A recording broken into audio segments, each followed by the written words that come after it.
Hello everyone, আমার YouTube চ্যানেলে তোমাদের সবাইকে স্বাগত জানাই। আশা করি তোমরা সবাই সুস্থ আছো, ভালো আছো। আজকে যে গল্পটা তোমাদের সাথে শেয়ার করতে চলেছি সেটা হচ্ছে চণ্ডীমুণ্ডর শ্মশান। বর্ধমান জেলায় এক অখ্যাত গ্রাম, নাম তার শালধনী। সেখানে ডাকযোগে আসা এক অদ্ভুত চিঠি বদলে দিল কলেজ পড়ুয়া যুবক তীর্থর জীবন। চিঠির খাম ছিল ছেঁড়া, তবে সুগন্ধি মেশানো লেখা ছিল, আয় উত্তরাধিকারী, চণ্ডীমুণ্ড তোদের ডাকে। আগুন জ্বালাতে হবে, শ্মশান বাঁচাতে হবে, নয়তো সব নিঃশেষ। সেটা কিন্তু রক্তাক্ষরে লেখা ছিল।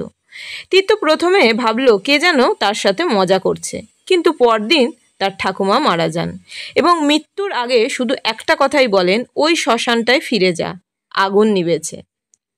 তীর্থ পৌঁছায় গ্রামে। সে জানতে পারে গ্রামের এক প্রান্তে এক পুরনো ধ্বংসপ্রায় শ্মশান ছিল। সেটা ছিল চণ্ডীমুণ্ডর শ্মশান।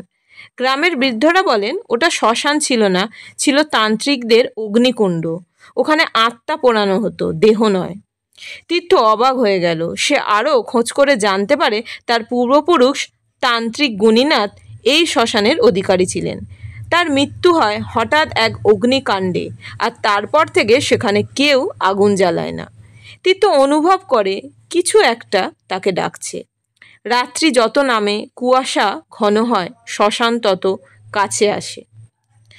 আত্মারা কথা বলে, তার যেন একটা কীরকম মনে হয়। তীর্থ রাতে শ্মশানের ধারে দাঁড়িয়ে, হঠাৎ ঠান্ডা বাতাসে তার কানে ভেসে আসে ফিসফাস, তুই আসবি তো, আগুন জ্বালাবি তো? আমরা পোড়া চাই, নিঃশ্বাস নয়, মুক্তি চাই। গুণীনাথের বংশধর, দগ্ধ কর। সে দেখতে পায় শ্মশানের মাটিতে হাত বেরোচ্ছে, মাটি কাঁপছে, আর সাদা ছায়ারা তাকে ঘিরে নিচ্ছে। তীর্থ ভয় পায়, দৌড়ে সে সেখান থেকে পালাতে চায়, কিন্তু তার সামনে এসে দাঁড়ায় এক মুখ ঢাকা তান্ত্রিক ছায়া। সে বলে, ভয় নয়, বংশধর, আগুনই মুক্তি, চল শেষ যজ্ঞ শুরু করি। তীর্থ জেগে ওঠে, দেখে শ্মশানের ভিতরে বৃত্তাকার সাজানো কঙ্কাল, আর মাঝখানে পুরনো যজ্ঞকুণ্ড। তান্ত্রিক ছায়া তাকে বলে, শ্মশান শান্ত নেই, যতদিন আমরা মুক্তি না পাই ততদিন গ্রামে ঘুম আসবে না। এবার শেষ যজ্ঞ কর, নয়তো আগুন এবার গ্রামে লাগবে। তীর্থ মানসিকভাবে দোটানায় পড়ে। অবশেষে শুরু করে আগুন জ্বালানো। মন্ত্র পড়ে সে যজ্ঞ শুরু করে। অন্ধকার আকাশে বজ্রপাত নামে, কিন্তু হঠাৎ যজ্ঞের কুণ্ডু থেকে আর অজানা মুখ উঠে আসে। তীর্থেরই মুখ, কিন্তু চোখ নেই, মুখে শুধু ছায়া। সেই মুখ বলে, তুই আগুন জ্বালালি, এবার তুই পড়বি। তারপরে দেখো, সকালবেলা লোকজন দেখে তীর্থ বসে আছে কুণ্ডের পাশে, চোখ ফাঁকা, দৃষ্টি শূন্য। তার মুখে কেবল এক কথা, আমি এখন শ্মশান রক্ষক, এবার তোমাদের কাউকে ডাকবে। তার কপালে লেখা আগুনের দাগ, আর মাটিতে লেখা নতুন বার্তা, যে আগুন নিভে সে আর জ্বলে না, কিন্তু যারা জ্বালায় তার নিঃশেষ হয় ধীরে ধীরে। এবার আমরা চণ্ডীমুণ্ডর শ্মশান গল্পের দ্বিতীয় অধ্যায়ে যাব। দ্বিতীয় অধ্যায়ের শুরু হচ্ছে নতুন মৃত্যু। শালধনী গ্রামে অদ্ভুত কিছু শুরু হয় তীর্থর শ্মশানে যজ্ঞ করার রাতের পর থেকে। প্রতিদিন ভোরের আলো ফোটার আগেই কারো না কারো গলা কাটা দেহ পাওয়া যেত শ্মশানের আশেপাশে। পুলিশ আসে, অনুসন্ধান চলে, কিন্তু একটিও পায়ের ছাপ নেই। লোকজন বলাবলি করে, তীর্থ রক্ত চায়, ও এখন আগুন রক্ষক। এক রাতে গ্রামের পণ্ডিত মশাই সাহস করে শ্মশানে গিয়ে তীর্থকে দেখতে পান।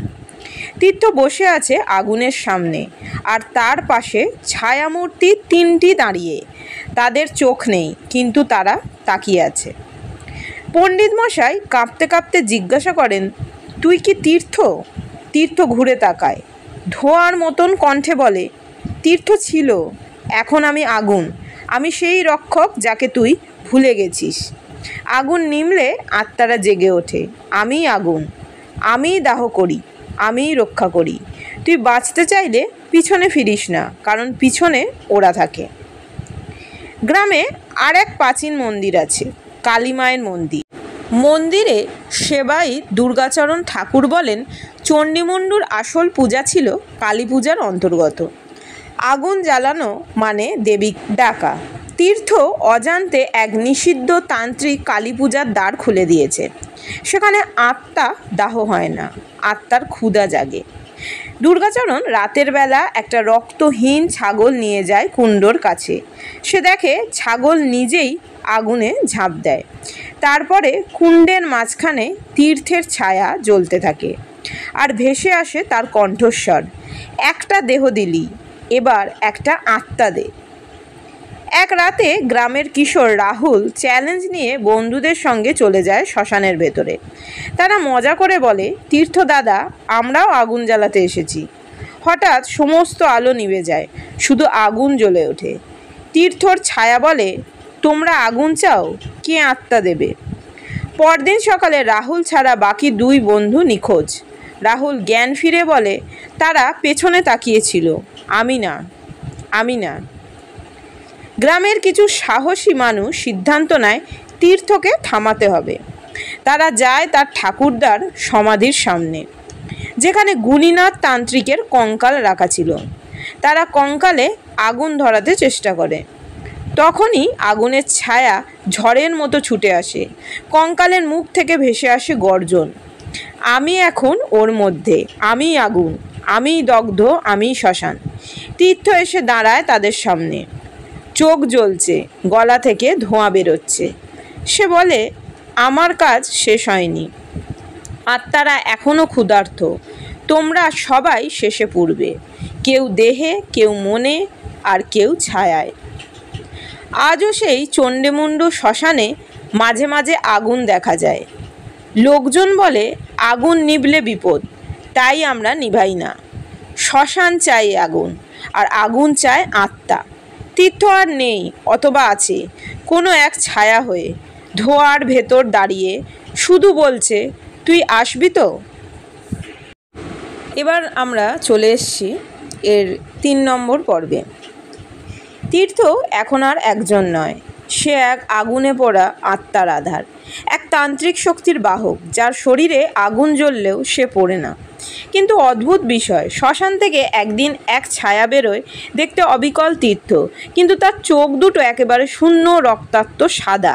ছায়াটি গ্রামের পথে হাঁটে, কারো বাড়ির পাশে দাঁড়িয়ে ফিসফিস করে, বলে, তুই তোর পাপ আগুনে ফেলবি, না হলে আমি নেব।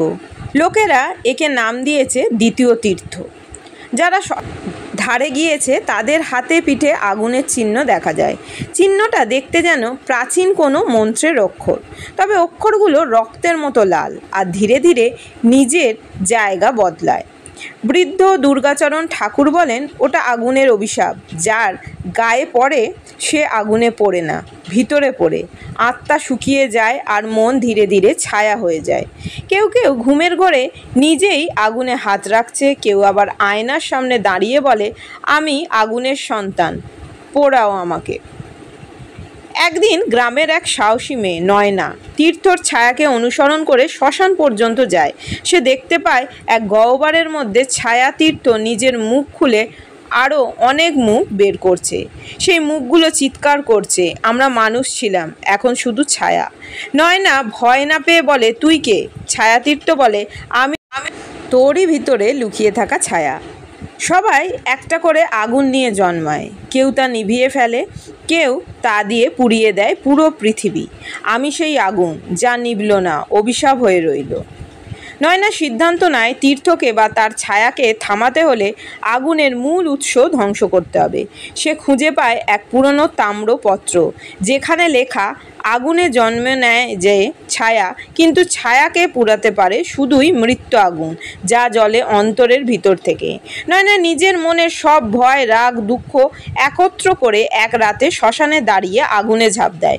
কিন্তু সে পুড়ে যায় না, বরং আগুন হঠাৎ নীল রঙের হয়ে ওঠে, আর তার সামনে দাঁড়িয়ে ছায়াতীর্থ, তার মুখ ধীরে ধীরে গলে যাচ্ছে। ছায়া বলে, তুই নিজের ছায়াকে পোড়াতে পেরেছিস, আমি পারিনি। এরপর আমরা চলে আসছি এরই শেষ অধ্যায়ে। আজও শালধনী গ্রামে শ্মশান জ্বলে, কিন্তু আগুন আর লাল নয়, নীল। লোকেরা বলে, তীর্থের অভিশাপ শেষ হয়নি, সে এখন অন্যভাবে ফেরে, আগুনে নয়, ছায়ায় নয়, কারো মনে। যদি কোনো একদিন তোমার ছায়া তোমার মতো না দেখায় আর আয়নার মধ্যে তুমি নিজেকে চিনতে না পারো, তবে বুঝে নিও তোর আগুন এখন পুড়ছে, ভিতরে ভিতরে। কারণ চণ্ডীমুণ্ডু এখন শুধু এক শ্মশান নয়, এক মনস্তত্ত্ব, এক অভিশাপ। তোমার ছায়ায় সে বেঁচে আছে। এই গল্পটা এখানেই শেষ করলাম। ভালো লাগলে অবশ্যই কমেন্ট বক্সে জানিও, লাইক দিও, আর চ্যানেলটাকে এরকমই আরও গল্প শোনার জন্য সাবস্ক্রাইব করে রেখো। তো থ্যাঙ্কস ফর ওয়াচিং। সবাই খুব ভালো থেকো, সুস্থ থেকো, সাবধানে থেকো। টাটা।